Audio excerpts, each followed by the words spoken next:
I'm Hilda Richards, and I have been coming to the pottery class now for about close to 6 years. Well, I was born in Germany and of course during the Hitler time, there was no chance for young people, and eventually, as it turned out, for older neither.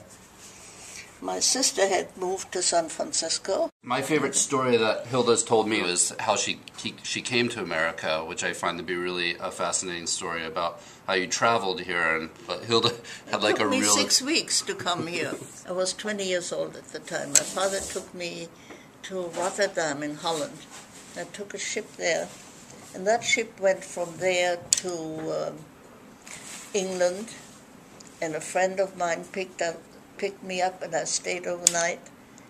And the next morning, I stayed there overnight on the ship then. And in the morning, I didn't want to get up. And they came and went, "Why aren't you dressed?" And I said, "I'm seasick." I said, "How can you be seasick? We haven't even left yet."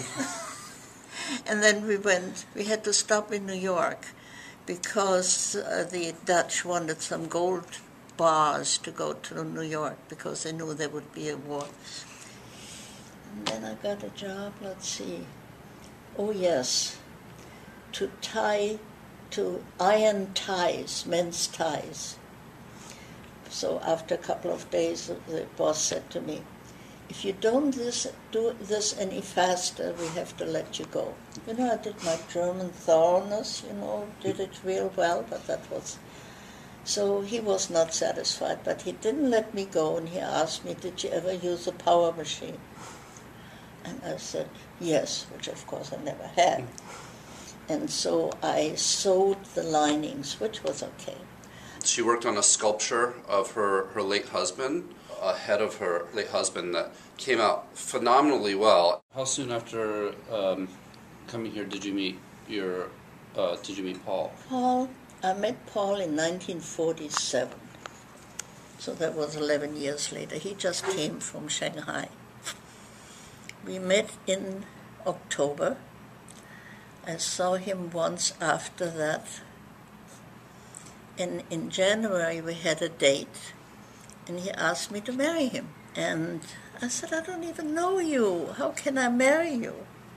I got to think about it." And we got married on April 18th of that same year. Wow. The reason that it was April 18th, there are 2 Jewish holidays, and there's only one date during those 2 Jewish holidays that you can get married. Many years? 58 years. Be sure you talk things over when you have differences, because everything can really be discussed if you're willing to do it.